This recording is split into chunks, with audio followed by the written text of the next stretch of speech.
Halloween is next door, so I'm back with some Halloween-inspired makeup looks and costumes for you. Hello, I'm Haja, welcome to my beauty channel. In today's tutorial, I'm going to show you a very easy and beautiful flapper girl makeup look inspired from the 1920s makeup style. This tutorial consists of two parts. In the first part, we create the flapper girl look, and in the second part, we add some special effects to turn it into a zombified flapper girl look. Stay tuned for the second part. Without further ado, let's get started. First of all, we need to work on our eye makeup. We apply an eye base primer by Urban Decay all over the mobile lid and blend it well onto the lid with a beauty blender. Next, we apply a concealer by Maybelline Fit Me in the shade 20 all over the lid to neutralize the discolorations. Then we apply another layer of concealer thickly beneath the brow bone. Back then, they had thinly plucked brows or no brows at all, and they would draw their brows very high with a wide space between the eyes and the brows.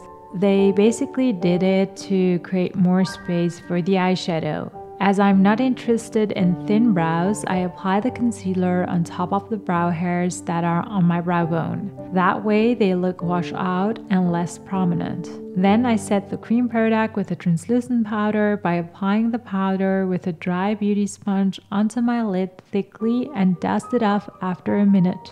Next, we start applying our eyeshadows. The palette we're using is by Tarte, called Tarte Lit in Bloom palette, and has the perfect neutral brown and nude shades.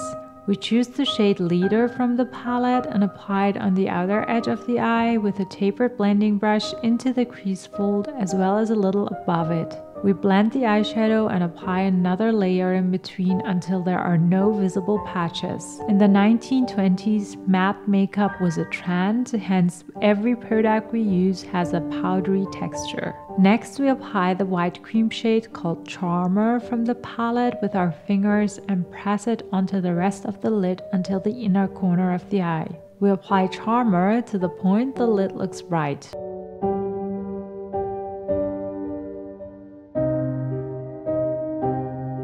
A bold winged eyeliner is the focus of the eye makeup, hence we switch to our dip-in eyeliner called Master Ink by Maybelline and start creating the wing first. We extend our upper lash line and connect the line back to the top of our upper lash line with open eyes. When you deal with hooded eyes, always keep your eyes open while applying a wing. I have a ton of tutorials about eyeliner on hooded eyes, so make sure to check my channel out for a detailed eyeliner tutorial. Once the wing is created, we line the rest of the upper lash line with thin and narrow strokes until we reach the inner corner of the eye.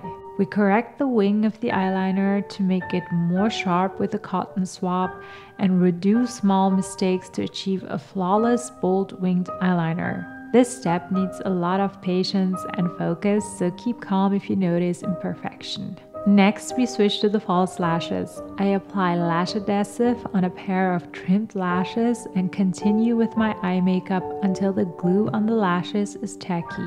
I apply a creamy black kohl liner by L'Oreal called Le Kohl by Superliner on 1/3 of the outer edge of my lower lash line. Then I apply a beige kohl liner by Essence Cosmetics on my waterline to create a more dolly eye look. Next, I curl my lashes for a lift and apply mascara by Fenty Beauty called Full Frontal Volume Mascara. I apply mascara in zigzag motions until my lashes are fully covered with product. Important back then was also to have defined and emphasized lower lashes, hence I focus on applying mascara on my lower lashes as well. Make sure your mascara is waterproof. Last but not least, I apply the false lashes with a tweezer on the outer edge of my eyes to complete the dolly eye makeup look. In the last step of the eye makeup, I apply the white shade Charmer with a small applicator brush around my tear duct to open up the eyes further. I also groom my lower lashes with a lash groomer to separate them and make them more defined. Let's switch to the face makeup. A matte, fair, and clear base was important back then, so what we do first is to apply our Angel Veil Primer by NYX to smoothen the skin surface. I mainly deal with textured skin on my T-zone. That is why I apply the product on my T-zone and massage it well onto the skin. Then apply your lightest shade of foundation that is still close to your own skin tone. I'm using the Maybelline Fit Me foundation in the shade 125. I know you might ask why this one is not matte. It is more for dry skin. I have very dry skin in the cold seasons and I did not want the result to look flaky. So if you have dry skin, do not layer matte products on top of each other. It is enough to use a translucent powder to mattify slightly. Next, I highlight my face with the Maybelline concealer from previously by creating a triangle under my eyes and apply a little on my nose bridge, chin, and forehead. The reason I went a little heavy with the concealer is I noticed that the foundation was not bright enough. Next, I apply a thick layer of translucent powder by Laura Mercier on all the parts I have highlighted with concealer. Then I dust off the excess powder with a large powder brush by Alpha Makeup. Because the powder was applied heavily, it covered the lower lashes, hence I went over the lower lashes with mascara once again. So contour and bronzer was not so popular back then because if you have fair skin shade, it meant you're wealthy since you're not working on the fields like a farmer would do. That is why they did not sculpt the face or give it warmth with bronzer or contour products. I'm using a pink blush on top of my cheeks as well as below my cheekbones, but to be honest, I'm not into this at all. Hence I cheated and used my NYX Pro Contour palette and chose the cool ashy tone to at least create some shadows. With an angled bronzer brush by Alpha Makeup, I went under the cheekbones and gave them a little definition. Time for the lip makeup. Back then, they applied Dolly-like small but voluminous bold lips. I'm using the Smart Fusion lip liner by Kiko and contour my lips.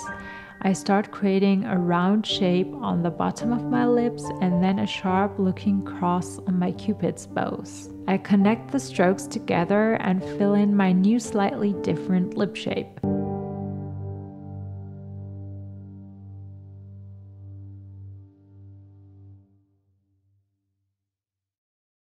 Then I fill in the lips with the MAC lipstick in the shade Sin. Now I clean the edges with a small amount of concealer. Last but not least come the brows. Here, as mentioned previously, we need to apply thin brows. I'm not going for extremely thin brows, which were famous back then. Instead, I'm going for thinner brows than I have by using the Goof Proof Brow Pencil by Benefit in the shade 3.5. I mainly focus on drawing the strokes on top of my brows to make them look like they're placed higher than usual. When you have filled in the beginning of the brows, you switch to the arc of the brow. Back then, the arc was shaped roundly, which means there was no real brow arc. The brows looked like a curve. That is what we tried to recreate. Finally, we're done with the makeup. The next steps consists of styling the hair and wearing the accessories. I just created an updo and slightly teased my front hair to create volume. Then I applied the headpiece and wore the necklace and earrings. Last but not least, I wear the gloves and voila! This is how you can turn into a stunning flapper girl. Now, are you interested in a more bloody and horrific version of this flapper girl Halloween makeup? Then make sure to first like this video and comment down your thoughts and subscribe for the second part of this video, which is coming out next.